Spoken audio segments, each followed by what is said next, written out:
तो आज मैं मुन्ना ठाकुर आज बात करेंगे कि जैसा कि आपको पता है कि नवरात्र शुरू हुआ। सबसे पहले तो आपको नवरात्र की ढेर सारी शुभकामनाएं। और चलिए आज बात करेंगे कि जैसा कि कमेंट किए हुए थे 2 in 1 गेमर करके, उनका था चैनल। तो उन्होंने कमेंट किया हुआ था कि अगर आप साइंस का मतलब जो है एक सीरीज लाते जिसमें जो है 10th क्लास का जो इंपॉर्टेंट बातें था या कह सकते हैं जो भी इंपॉर्टेंट लगता है एग्जाम के पॉइंट ऑफ व्यू से, अगर इसको कराना चाहिए तो बेस्ट है। तो उन्हीं को बातों को लेकर के मैंने सोचा कि आज नवरात्र शुरू हो रहा है, तो सोच रहे हैं कि नवरात्र शुरू हो रहा है तो उसी टाइम से अगर स्टार्ट करते हैं तो बेस्ट रहता है। तो आज जो है फर्स्ट चैप्टर के बारे में डिस्कस किया जाएगा कि कौन सा क्वेश्चन इंपॉर्टेंट है, क्या आपको करना चाहिए क्या नहीं करना चाहिए। तो वीडियो को जो है शुरू से लेकर अंत तक देखिएगा। और बात करें अगर जनरल कंपटीशन अगर आप तैयारी कर रहे होंगे तो हमारे चैनल को जरूर सब्सक्राइब कर लीजिएगा, वहाँ पे आपको करंट अफेयर्स रेगुलर मिलता रहता है, ठीक है। और बाकी जो इंपॉर्टेंट लगता है उसको भी मैंने वहाँ पे पिनअप करता हूँ, ठीक है। तो चैनल पर नए हो तो जरूर सब्सक्राइब कर लीजिएगा। तो बात करते हैं कि नवरात्र का जो आप आज फर्स्ट दिन है। अगर बात किया जाए तो माँ दुर्गा का पहला रूप है, यही जो आपको दिख रहे हैं ये माता दुर्गा जी का पहला रूप है, जिनको नाम दिया गया है शैलपुत्री, ठीक है। अनंत शक्तियों की देवी मानी जाती है, ठीक है। जो शैलपुत्री जी माँ है ये आपका अनंत शक्तियों का जो है देवी मानी जाती है। अगर बात किया जाए तो आपको पता चल गया कि नवरात्र का जो पहला रूप है शैलपुत्री यानी अनंत शक्तियों की देवी मानी जाती है। इनका बारे में बात करें, थोड़ा सा इनका आराधना के बारे में बात करते हैं। आराधना मंत्र है क्या उसके बारे में, ठीक है। तो आराधना मंत्र ये है, ध्यान से सुनिएगा। या देवी सर्वभूतेषु प्रकृति रूपेण संस्थिता, या देवी सर्वभूतेषु प्रकृति रूपेण संस्थिता, नमस्ते से नमो नमः। तो आज इसी के साथ जो है हम लोग इसी माँ शैलपुत्री जी के बातों को लेकर के आज जो है हम लोग करें, जो कह सकते हैं कि जो 10th क्लास का जो साइंस है उसको उसमें बात किया जाए कि इम्पोर्टेंट टॉपिक कह सकते हैं या इम्पोर्टेंट जो पॉइंट है वो कौन कौन पूछता है एग्जाम में, उसके बारे में डिस्कस करेंगे। अगर वीडियो अगर अच्छा लगेगा तब लास्ट में लाइक या डिसलाइक करना है, लेकिन कमेंट करके आप बताइएगा कि वीडियो कैसा लगा, ताकि मैं फिर जो है एक नेक्स्ट वीडियो आपको प्रोवाइड कर सकूँ। तो स्टार्ट करते हैं, चलिए। तो चलिए हम लोग जो है फर्स्ट पेज पे आ गए हैं। फर्स्ट पेज नाम है जिसका चैप्टर का नाम है रासायनिक अभिक्रियाएं एवं समीकरण। फर्स्ट चैप्टर का नाम क्या है? रासायनिक अभिक्रियाएं एवं समीकरण के बारे में, ठीक है, इस चैप्टर का नाम है। तो बात करते हैं कि इसमें इंपॉर्टेंट क्वेश्चन कहाँ से आता है, क्या आता है। ये सब तो आपको पढ़ ही लिए होंगे, नहीं पढ़े होंगे तो स्टार्ट कर दीजिए पढ़ना, क्योंकि आपके पास टाइम नहीं है। अब एग्जाम भी जो है आपका नज़दीक आ सकता है, आएगा ही। तो ये सब जो है आपको पढ़ लीजिएगा, ठीक है। अगर बात करते हैं इंपॉर्टेंट, तो यहाँ से जो है ना आपको इंपॉर्टेंट क्वेश्चन दे सकता है क्या देता ही है, कभी कभी दे देता है। कि जैसे यहाँ पे देख रहे हैं कि चिमटा से पकड़ा हुआ है क्या चीज़, मैग्नीशियम रिवर। तो मैग्नीशियम रिवर को क्या करा, बर्न करा, तो बर्न करने के बाद क्या निकलेगा, ये सब जो है ना यहाँ से क्वेश्चन जबरदस्त रहता है। यानी इसको भी याद रखना है। कभी कभी ऐसा भी दे देता है, जैसे ये वाला फिगर दे दिया, ठीक है, यहाँ पे बर्नर दे दिया, मान लीजिए ए में, यहाँ बर्नर दिया नहीं है, लिख दिया ए नंबर, क्या होगा, क्या आपको पता चल रहा है? तो आपको पता चल रहा है बर्नर है, तो बर्नर टिक कीजिएगा। अगला अगर बात करते हैं यहाँ पे जैसे चिमटा दे दिया, ठीक है, इसका नाम लिखने के लिए दे दिया, या हो सकता है जो ये बर्नर जो मैग्नीशियम रिबन है उसका नाम लिखने के लिए दे दिया, देता ही है इसको। तो इसको भी मतलब आपको इंपॉर्टेंट लेकर के चलना है। और जैसे यहाँ पे दिया हुआ है, ये जो आपका दिया हुआ है ना, तो ये सबको भी जो है पूरा मतलब नाम याद रखिएगा, ठीक है। तो चलिए ये पता चल गया कि आपको यहाँ से इंपॉर्टेंट क्वेश्चन बनता है, तो इसको भी जो है आपको ध्यान में लेकर के चलना है, ठीक है।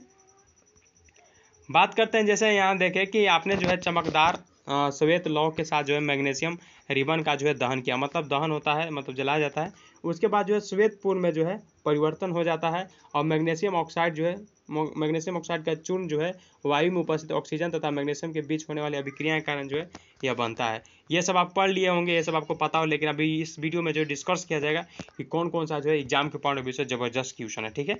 तो वाला आपको पता चलेगा। ये भी जो मतलब जहाँ भी फिगर आता है ना उसको एक बार माइंड में सेट रखिएगा कि ऐसा नहीं है कि सिर्फ आपको क्वेश्चन देगा वो आंसर, कभी कभी ऐसा भी दे देता है फिगर कि ये है तो बताइए किसका इसका क्या नाम है, ABCD करके दे देगा। जैसे यहाँ पे दिया हुआ ना कॉर्क, तो कॉर्क की जगह कॉर्क नहीं, डायरेक्ट यहाँ पे दे देगा ए।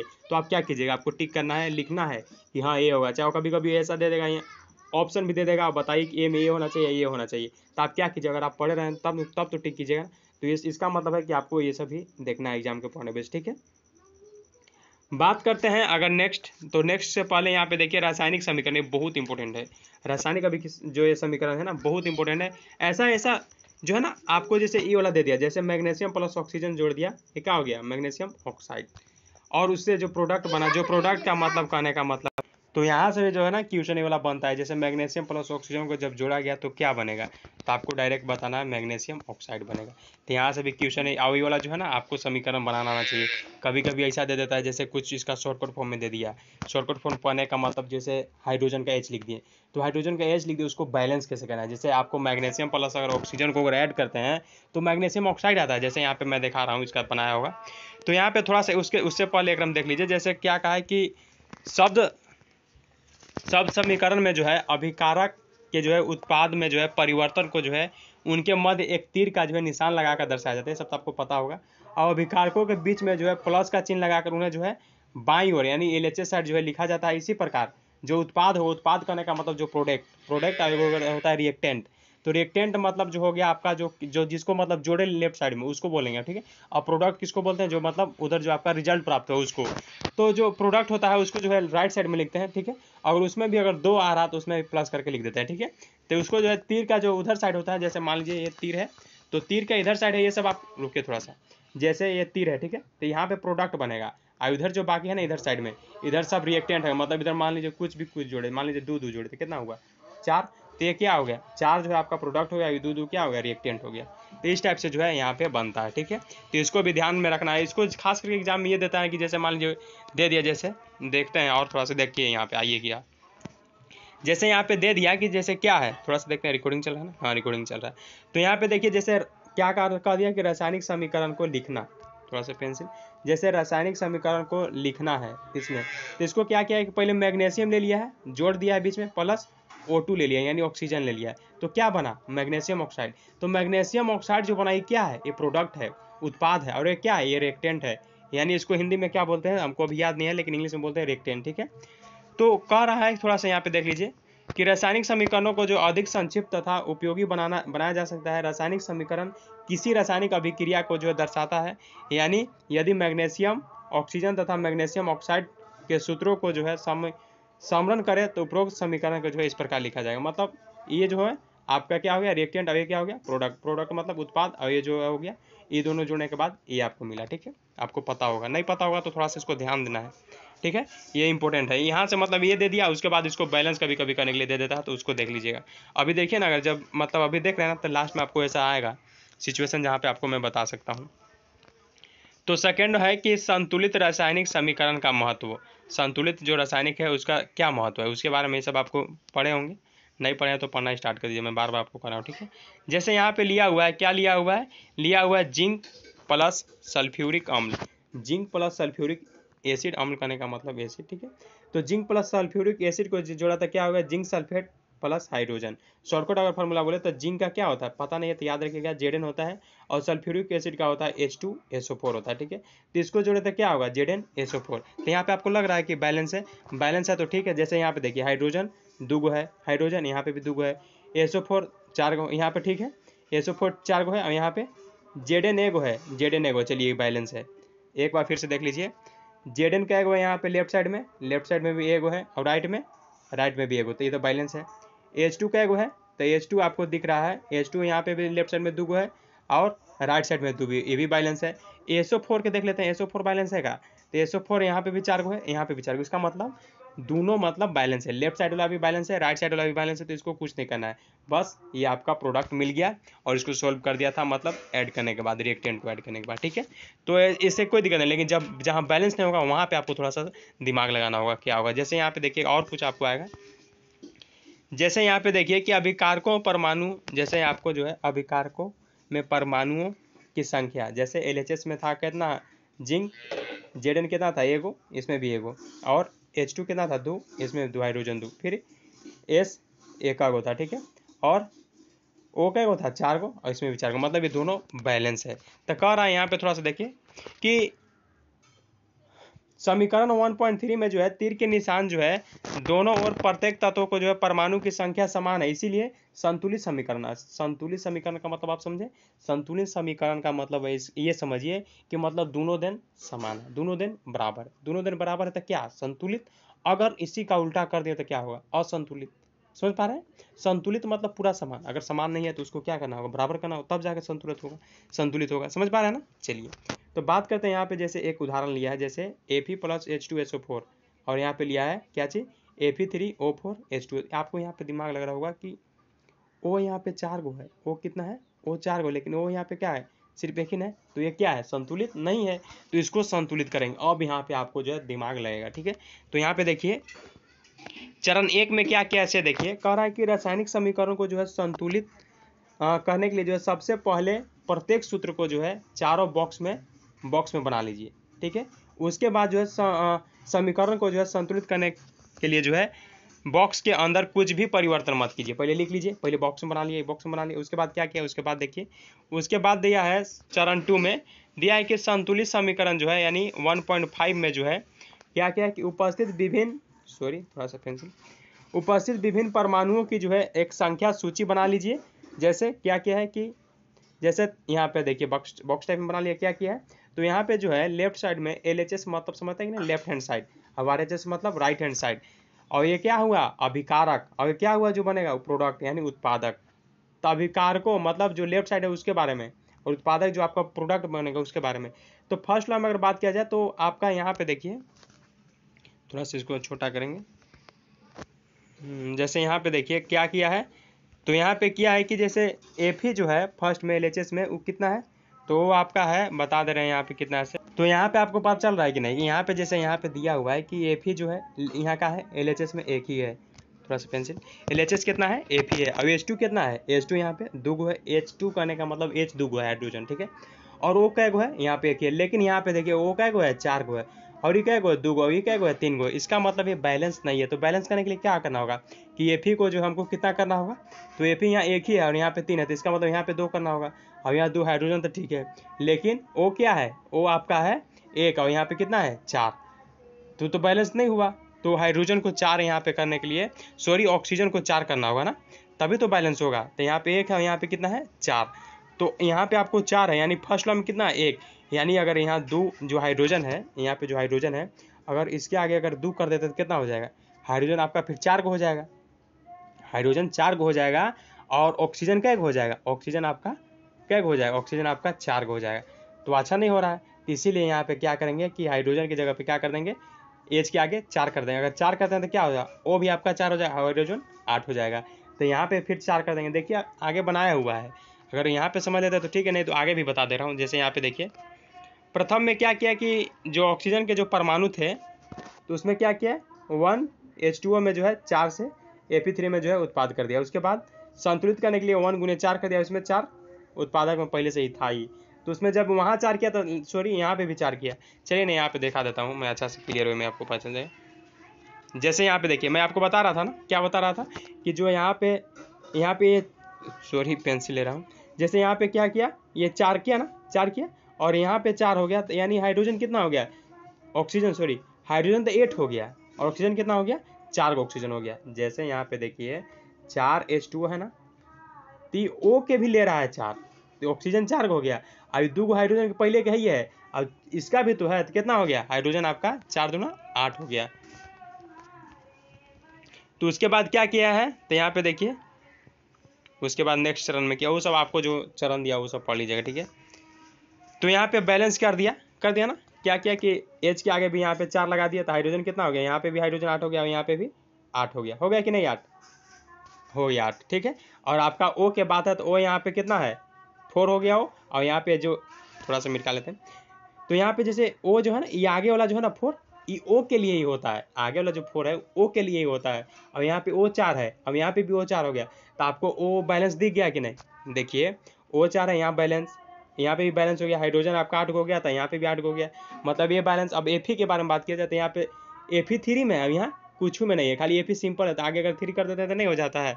तो देखिए नेक्स्ट में क्या होगा, तो यहाँ पे देखिए नेक्स्ट में कर दिया कि नहीं, तो कह रहा है कि जो Fe में जो है 3 परमाणु लेते हैं, थोड़ा सा पेंसिल लेंगे, जैसे यहाँ में क्या किया कि Fe में आगे 3 कर दिया, अब हाइड्रोजन आपका बैलेंस हो ही गया, बस इसी टाइप से बैलेंस करना रहता है, बाकी वैसा कोई दिक्कत नहीं। अगर लास्ट में अगर देखेगा तो आपको जो है 6 चरण में जो है आपका ये इंटरफेस, इतना आपको लिखना नहीं एग्जाम में कि मतलब ये करना, बस डायरेक्ट आपको जो है बैलेंस करना होता है, ठीक है।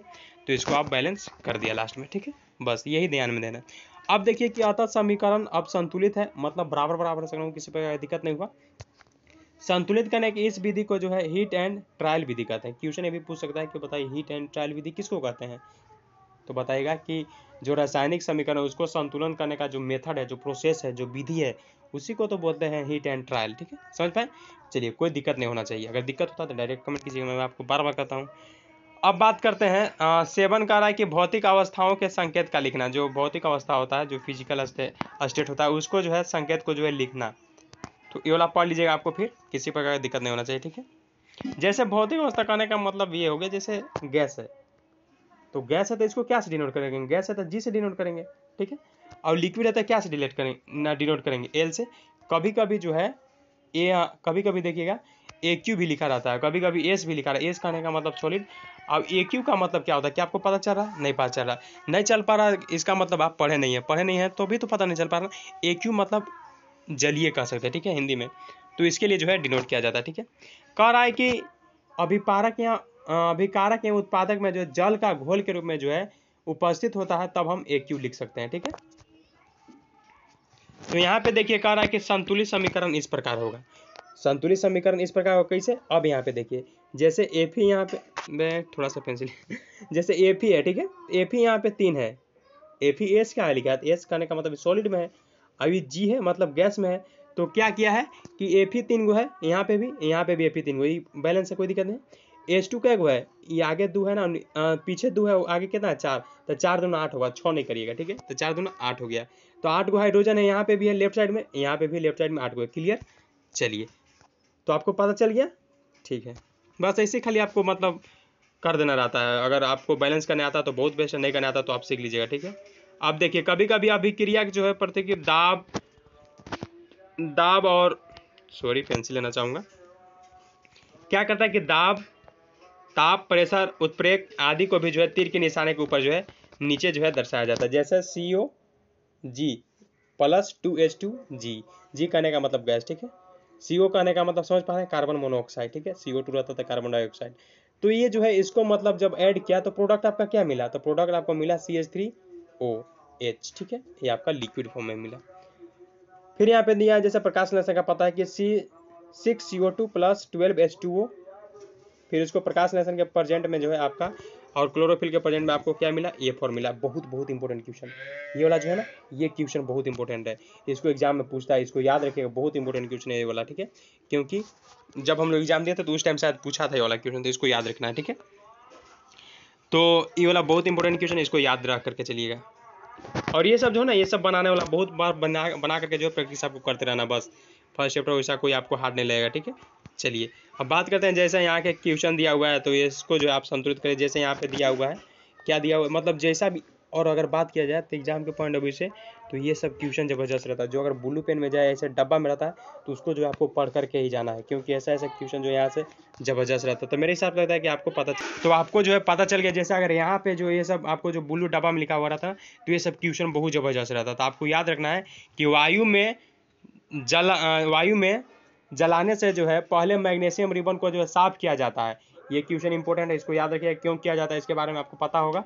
और ये जो है ना, ये जो समीकरण, ये सब बहुत इंपॉर्टेंट है, इसको याद रखिए। ठीक है, नेक्स्ट क्वेश्चन आपके पास जाता है कि बताइए निम्नलिखित अभिक्रिया के लिए उनकी अवस्थाओं संकेतों के साथ जो है संतुलित रासायनिक समीकरण लिखिए। जैसे कहा किया है कि जल में बेरियम क्लोराइड तथा सोडियम सल्फेट को जो है विलयन मतलब घोला है। उसके बाद अभिक्रिया करने के बाद क्या है कि सोडियम क्लोराइड का जो है विलयन तथा अघुलनशील बेरियम सल्फेट का जो है अवक्षेप बनाते हैं।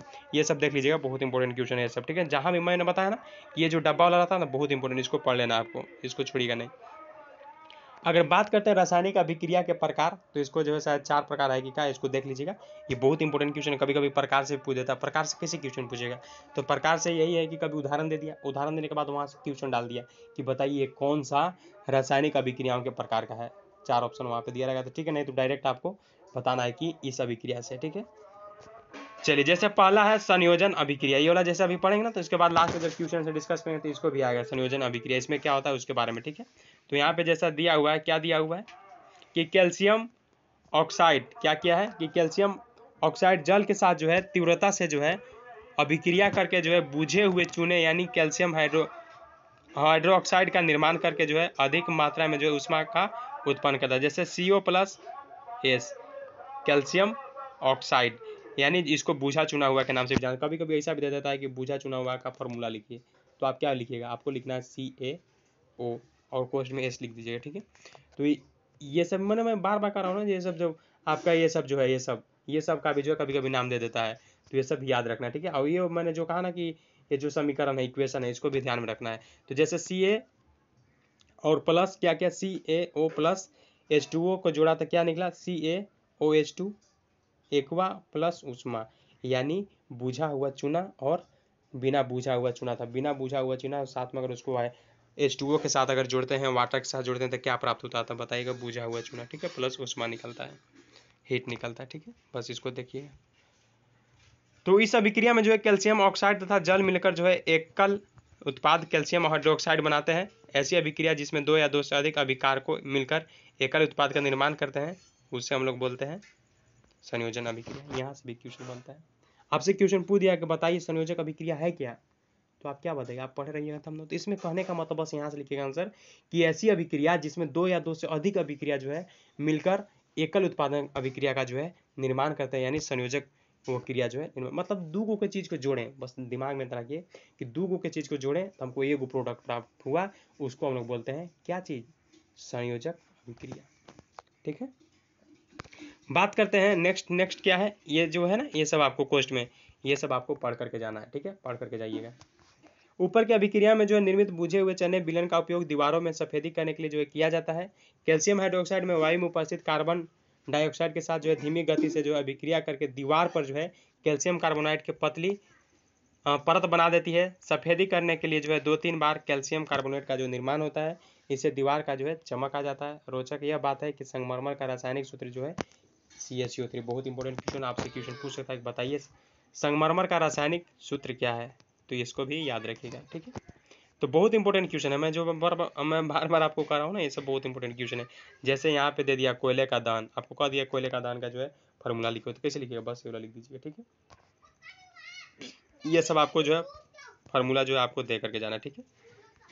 अब बात करते हैं कि जैसे यहाँ पे भी आपको तो दिख रहा हो ना कि संयोजक अभिक्रिया है, कैसे, क्योंकि जब दो गो रिएक्टेंट को जोड़े जो अभिक्रिया किए तो उसके बाद एक प्रोडक्ट मिला ना, तो ये आपका क्या हो गया, संयोजक अभिक्रिया, ठीक है। यहाँ पे भी साफ साफ दिया हुआ कि जब दो या दो से अधिक पदार्थों या तत्वों को जो है यौगिक को संयोग करके जो है एकल उत्पाद का जो है निर्माण करते हैं, तो ऐसी अभिक्रिया क्या कहलाती है, तो संयोजक अभिक्रिया कहलाती है, ठीक है। चलिए बात करते हैं उससे पहले कि इसमें जो है यह भी देखा है कि अधिक मात्रा में जो ऊष्मा उत्पन्न होते हुए इससे अभिक्रिया मिश्रण गर्म हो जाता है। अभिक्रियाओं में उत्पाद में जो है निर्माण करने के साथ साथ जो है ऊष्मपोषी और आपका रासायनिक अभिक्रिया जो है कहते हैं। समझे नहीं समझे, कह रहा है कि हमने कभी कभी देखा है कि जो अधिक मात्रा में जो ऊष्मा उत्पन्न हुई है उससे जो है अभिक्रिया मिश्रण गर्म हो जाता है।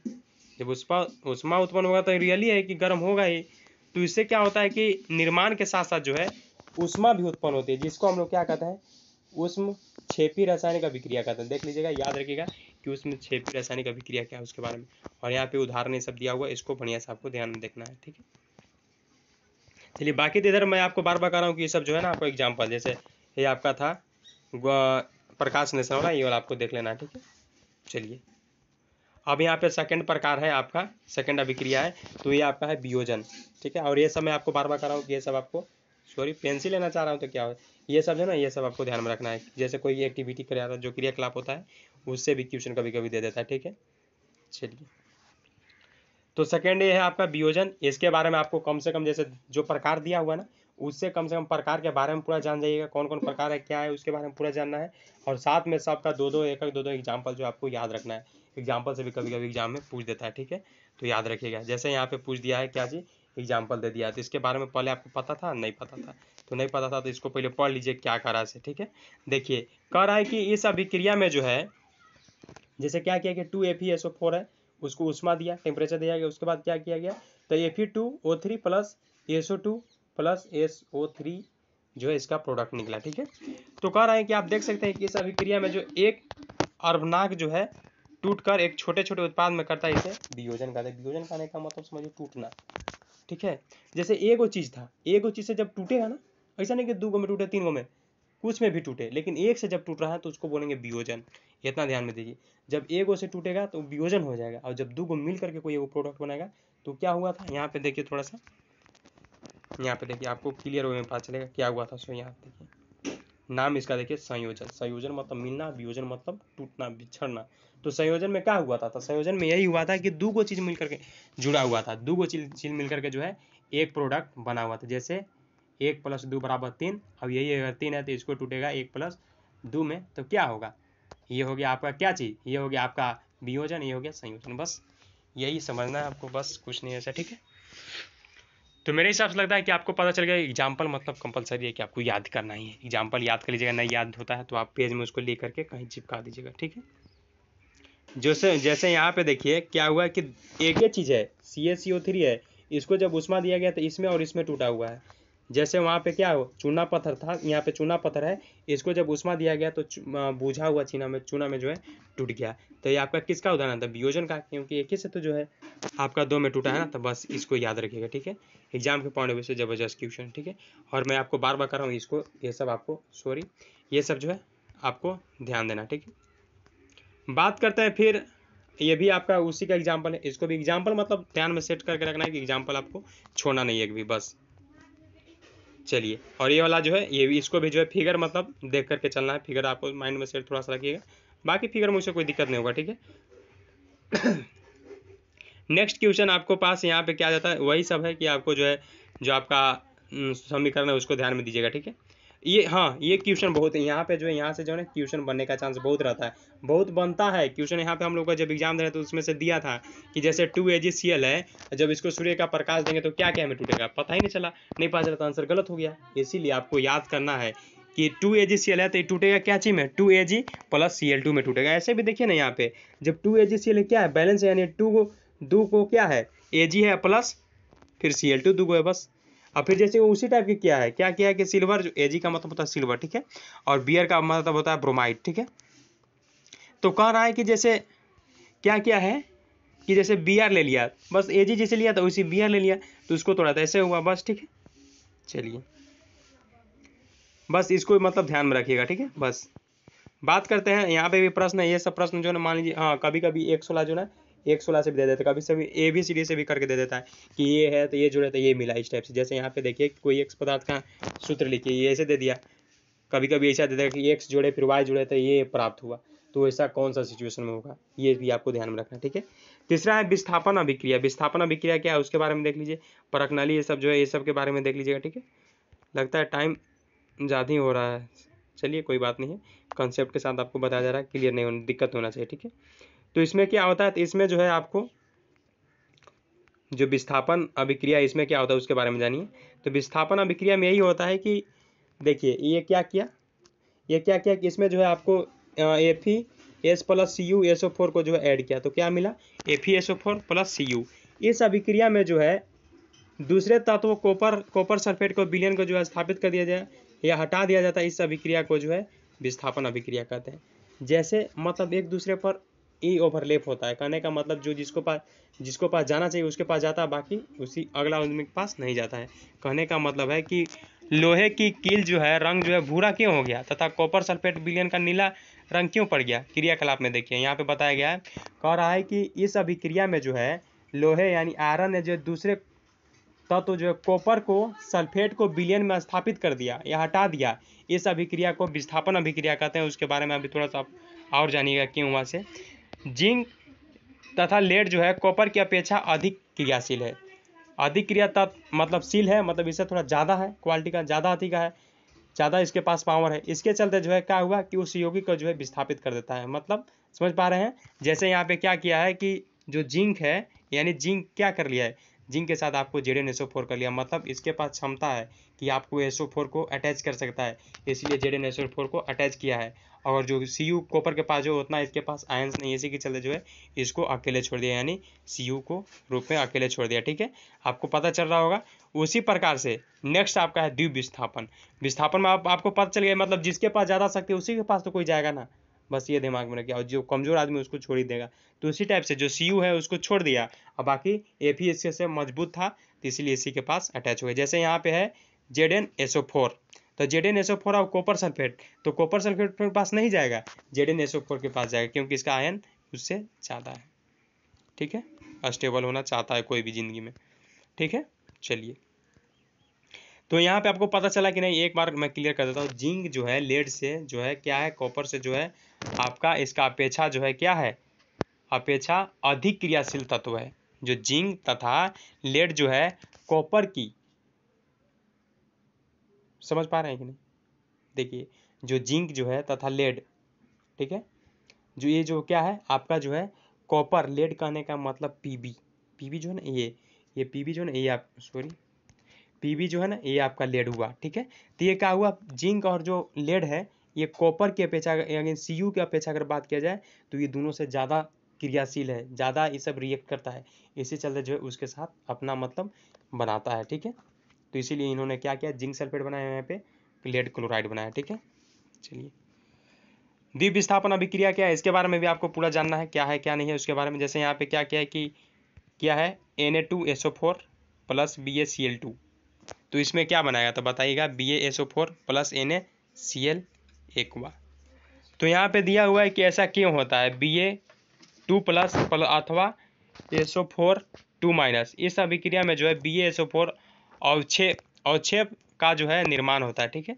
और अगर बात किया जाए तो अन्य सोडियम क्लोराइड का भी जो है यहाँ पे निर्माण होता है, जो विलयन में ही रहता है। विलयन करने का मतलब समझ रहे हैं, एक होता है विलय और एक होता है विलयन, समझ पा रहे हैं कि नहीं? विलयन करने का मतलब जैसे यहाँ पे देखिए किस अभिक्रिया में जो, जिसमें आपको कमेंट करके बताना है विलय और विलयन समझ में आ रहा है कि नहीं, अगर नहीं समझ में आ रहा तो उसके में वीडियो बनेगा, ठीक है। तो यहाँ पे कह रहा है कि द्विविस्थापन अभिक्रिया होता क्या है, मतलब आपको अगर मोटा मोटी अगर बात किया जाए तो एग्जाम के पॉइंट ऑफ व्यू से जो आपका जो है ना अभिक्रिया प्रकार, अभिक्रिया के उसको जो है आपको पूरा VVI क्वेश्चन मान करके चलना है, उससे कम से कम दो एग्जाम्पल जो है उसको याद रखिएगा, ठीक है। चलिए बात करते हैं फिर उपचयन और क्या है आपका अपचयन। अब अपचयन और उपचयन क्या है उसके बारे में भी जान लीजिए, ठीक है। वीडियो थोड़ा सा लंबा हो रहा है मैं मानता हूँ, तो ये सब जो है आपको देख लीजिएगा, ठीक है। ये सब इंपॉर्टेंट क्वेश्चन है, ठीक है। और ये सब जो है ना कि कॉपर ऑक्साइड को जो है ऑक्सीजन के योग से जैसे इसको जोड़े तो क्या बना, ये सब इंपॉर्टेंट एग्जाम के पॉइंट ऑफ व्यू से इसको याद रखिएगा, ठीक है। मतलब फार्मूला और जो समीकरण है इसको याद में रखना चाहिए। अब देखिए उपचयन और अपचयन क्या है उसके बारे में बात कर लेते थोड़ा सा, ठीक है। जैसे यहाँ पे दिया हुआ है कि क्या दिया हुआ है कि हाइड्रोजन में जो है ऑक्सीजन की वृद्धि हो रही है, हाइड्रोजन में क्या हो रहा है कि ऑक्सीजन का वृद्धि हुई है, तो यह जो है उपचयित हुआ, अर्थात किसी अभिक्रिया में एक अभिकारक उपचयित तथा दूसरा अभिकारक अपचयित होता है। इन अभिक्रियाओं को जो है क्या होता है, उपचयन या अपचयन अथवा रेडॉक्स अभिक्रिया कहते हैं। रेडॉक्स जो अभिक्रिया बहुत इंपॉर्टेंट है, रिडॉक्स रिएक्शन, ऑक्सीडेशन, ये सब बहुत इंपॉर्टेंट क्वेश्चन है, इसको देख लीजिएगा। इसको बनाते कैसे उसके बारे में भी आपको देखना है। जैसे यहाँ पे जो कितना का हुआ, कैसे का हुआ, जैसे यहाँ पे देखिए H2 है, यहाँ पे भी H2 है, ठीक है। तो यहाँ पे देखना है ऑक्सीडेशन कैसे हुआ, ऑक्सीडेशन मतलब हाइड्रोजन आपको ऐड होगा, और रिडक्शन मतलब आपको हाइड्रोजन ऐड नहीं होगा, ठीक है। तो बात करते हैं उसके बारे में थोड़ा सा यहाँ पे। तो आपको जो एग्जाम के पॉइंट ऑफ व्यू से जो है ना रिडॉक्स रिएक्शन और ऑक्सीडेशन इंग्लिश में बोलते हैं, उसको याद रखना, एग्जाम के पॉइंट ऑफ व्यू से बहुत इंपॉर्टेंट क्वेश्चन रहता है, ठीक है। बात करते हैं नेक्स्ट, ये सब जो आपको एग्जाम्पल है, ये सब उदाहरण जो दिया हुआ रहता है चाहे बनाने के लिए जो इक्वेशन है उसको पूरा ध्यान में रख करके चलना है, ठीक है। अगला है कि क्या आप दैनिक जीवन में उपचयन अभिक्रिया के प्रभाव को देखा है, संक्षारण ये सब क्या है उसके बारे में पूरा आपको देखते रहना है, ठीक है। किसी प्रकार का अगर दिक्कत होता है तो बताइए। देखिए थोड़ा सा बात कर लेते हैं संक्षारण क्या है उसके बारे में। कह रहा है कि जब कोई धातु जो है अपने आसपास अम्ल या आर्द्रता के आदि के संपर्क में आते ही जो है संक्षारित हो जाती है, ठीक है, संक्षारित हो जाती है। और क्या होता है कि इस अभिक्रिया को जो है संक्षारण कहता है। संक्षारण किसे कहता है, रुकिए, संक्षारण किसे कहता है आपको पता चला नहीं। क्या होता है कि कभी कभी वस्तु जो है अपने आसपास के जो अम्ल है, जो एसिड है, आर्द्रता है, जो टेम्परेचर, इस सब के चलते क्या होता है, ह्यूमिडिटी के चलते इस समय संपर्क में आने से जो है संक्षारित हो जाती है, इसे हम लोग संक्षारण कहते हैं। जैसे चांदी के ऊपर काली परत और तांबे के ऊपर हरी परत चढ़ना, ये सब संक्षारण है, ठीक है, संक्षारण है, ठीक है। जैसे कोई मान ले चांदी है, चांदी के ऊपर कभी कभी काला दिखता है ना, तो यही सब तो है आपका संक्षारण, बस इसको याद रखिएगा, ठीक है। और विकृत गंधिता क्या है उसके बारे में भी यहाँ पे बताया हुआ है, ये सब आपको पूरा पढ़ना है, ठीक है। किसी प्रकार का दिक्कत होता है तो डायरेक्ट कमेंट कीजिएगा, मैं आपको बार बार बताऊँ, ये सब क्वेश्चन है ना, ये सब क्वेश्चन आप एग्जाम में करके जाइएगा, बस आपको कोई दिक्कत नहीं होगा, ये चैप्टर से आपको किसी प्रकार का दिक्कत नहीं होगा। और आपने क्या सीखा इसको भी पढ़ करके जाना है, ठीक है। जैसे अगर बात किया जाए आपने क्या सीखा, तो संयोजक में अभिक्रिया या दो अधिक पदार्थों को मिलकर नया पदार्थ बनाया जाता है। संयोजक में तो आपको पता चला ना, जैसे नहीं बताए थे, जैसे 1+2 ऐसे एग्जाम्पल ले रहे हैं तो क्या बना 3, तो अगर इसी को अगर तोड़ दें तो क्या हो जाएगा, वियोजक हो जाएगा, ठीक। चलिए ये सब जो है आपको पूरा पढ़ करके जाना है, ठीक है। और यहाँ पे देखिए क्वेश्चन में दे ही दिया, इस टाइप से जोड़ने के बाद क्या बनेगा, इसको आपको सही है या गलत है, क्या बन रहा है, इसमें आपको बताना है, ठीक है। चलिए, और ये सब आप देख करके जाइएगा, किसी भी अगर दिक्कत होता है तो फिर कमेंट करिएगा, फिर मैं आपको वीडियो बना दूँगा। ये सब मतलब पूरा एक बार जो है आपको जो है जो चैप्टर फर्स्ट है उसको जो है कंसेप्ट के साथ आपको बता दिया गया है, क्या क्या इंपॉर्टेंट है और क्या क्या इंपॉर्टेंट नहीं है, उसको पूरा पढ़ करके जाइएगा। जैसे यहाँ पे पूछ ही दिया कि ये क्या है 9 नंबर क्वेश्चन, तो 9 नंबर क्वेश्चन जो आप बना करके जाइएगा, ठीक है। उदाहरण सब ले लीजिएगा, श्वसन को उसमें क्षेपी अभिक्रिया क्यों कहते हैं, ये सब पूरा जानिएगा, ठीक है। और मतलब कि जो क्वेश्चन आंसर है ना उसको पूरा कंप्लीट करके आपको जाना है, मोटा मोटी अगर बात की जाए तो। मेरे हिसाब से लगता है कि आज का जो हम लोग बात किए हैं, साइंस जो 10th क्लास का फर्स्ट चैप्टर था, इसके बारे में मैंने बता दिया कौन कौन इंपॉर्टेंट रहता है, कौन कौन नहीं रहता है। और अगर मोटा मोटी बात किया जाए तो आपको हर एक क्वेश्चन आंसर को जो टच करना है, मतलब जो बुक का दिया वो हर एक क्वेश्चन आंसर बना लीजिएगा। और जो अगर बात किया जाए इसमें इंपॉर्टेंट अगर खास करके तो जो समीकरण वाला होता है ना वो, और जो चारों टाइप दिया वो, और 2 और मैंने जो बताया था वो वाला देख लीजिएगा, ठीक है। बाकी कोई दिक्कत नहीं होगा, फर्स्ट चैप्टर में आपको किसी प्रकार का दिक्कत नहीं होगा। तो मिलते हैं एक फ्रेश वीडियो में। आपको वीडियो कैसा लगा उसके बारे में बताइएगा, और चैनल पर नए होंगे तो चैनल को जरूर सब्सक्राइब कीजिए, क्योंकि अब मैं प्रयास करूंगा कि डेली जो है 10th क्लास का चैप्टर को जो है समाप्त करने का प्रयास करूँ, क्योंकि बहुत सारे बच्चे लोग बोल रहे थे कि थोड़ा सा अगर वीडियो बना देते तो बहुत ही बेस्ट रहता, कमेंट आ रहा था। तो मैं आशा करता हूँ कि आप लोग ऐसा करेंगे, और कमेंट का मैं इंतजार करूँगा कि आप लोग क्या कमेंट करते हैं, ठीक है। तो मिलते हैं एक फ्रेश वीडियो में, तब तक के लिए धन्यवाद, थैंक यू सो मच।